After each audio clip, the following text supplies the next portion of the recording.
Have you ever wondered why Japan is one of the most disciplined, orderly, and mentally stable countries on the planet? Why they manage to build solid routines, while the rest of the world struggle to stay focused for more than 10 minutes? Why they maintain a sense of respect, calm, and self-control, even in the most crowded and chaotic cities in the world? And above all, why does what feels natural to them feel almost impossible to us? This is not just a cultural thing, it's something we see constantly. Subways running on time down to the second, clean cities despite millions of people, students following consistent study system, workers respecting process and mental order in a almost surgical way. When the contrast is this obvious, it's hard to ignore the questions. So we ask ourselves, what's the hidden mechanism that makes them work so well?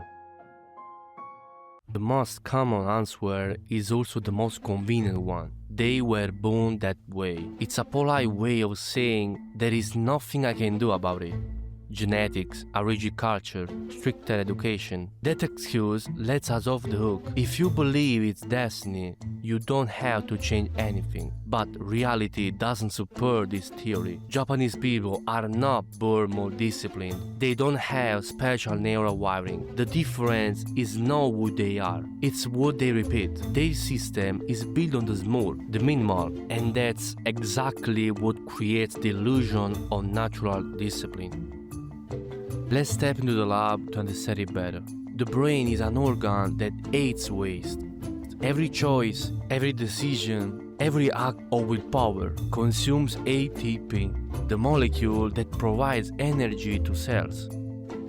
Even though it's small, the brain uses about 20% of the body's total energy, so it's designed to reduce anything that costs too much. When you repeat a behavior, you are not creating discipline. You are triggering chemical reactions inside synapses that makes them more efficient. Every time an action is repeated, neurons release glutamate, an excitatory neurotransmitter. Glutamate binds to two types of receptors, AMPA and NMDA. AMPA receptors transmit electrical signals quickly. NMDA receptors allow calcium ions to enter only when the synapse is already active. Calcium acts as a chemical messenger, activating enzymes called kinases, such as calcium calmodulin kinases and protein kinase C. These kinases switch proteins on or off through small chemical changes called phosphorylation. With enough repetition, the number of AMPA receptors increases. Communication between neurons becomes faster. Fewer neurotransmitter and less ATP are needed to get the same result. What looks like discipline from the outside is, at the chemical level, simply a reduction in energy cost. Japanese culture doesn't rely on motivation, because motivation depends on dopamine spikes, high when you are inspired, gone when you are tired.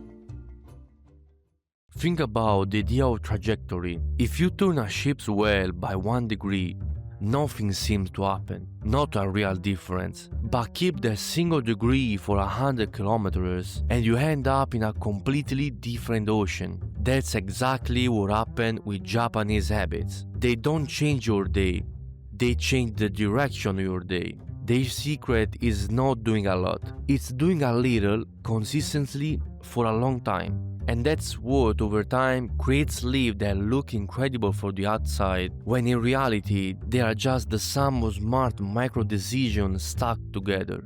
Here is the most important part. You can replicate all of this without changing your identity. You don't need to move to Tokyo. You don't need to become more Japanese. You just need to improve the same micro-behavior that reduces mental friction. In this video, I'll show you 8 small Japanese habits that can genuinely make a difference. So now let's go. The first one is Osouji, the daily reset. Osouji is not cleaning, it's resetting your mind. Every day take 3 to 5 minutes to tidy one specific spot, even a small one. Your desk, your bed. It doesn't need to be perfect, just remove visual chaos. This lowers cognitive load and gives you a sense of control from the start of the day. The second one is Kaizen, the 1% improvement. Kaizen means improving one tiny thing every day. Study 10 minutes more. Optimize one detail of your routine. Fix a recurring mistake. Small changes don't trigger a mental resistance, so you do them without friction. Over time, that 1% builds a completely different trajectory, like the ship example from before. The third is Ma, creating empty space. Ma is the space between things, the pause that lets you breathe. Japanese culture doesn't fill every second of the day. They insert short breaks, moments of silence, time without a phone. 1 or 2 minutes is enough to reduce mental overload and refresh focus. The fourth is Ichigo Ichie, one thing at a time. Do one thing and treat it as if that moment will never return. Multitasking kills efficiency and focus. Pick a task, remove distractions, finish it before starting something else. The brain works best when it doesn't have to constantly switch. The fifth is Hara Akibu, stop at 80%.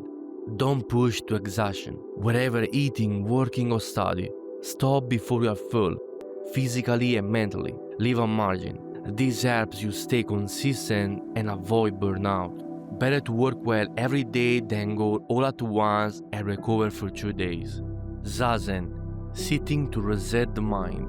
Zazen is a form of passive meditation. You don't have to do anything special. You just sit, stay still, and let the mind slow down.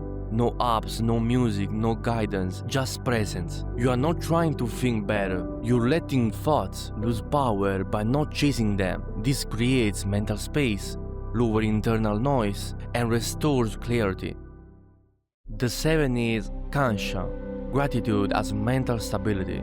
It trains your brain to see what's already working instead of obsessing over what's missing. This doesn't make you passive, it makes you grounded. When you practice Kansha, you stop operating from lack and start operating from strength. Less anxiety, less comparison, and more control. Shokunin, care for details. Choose a small element and make it better. Over time, quality grows, and what looks like a big leap is really just accumulated micro adjustments.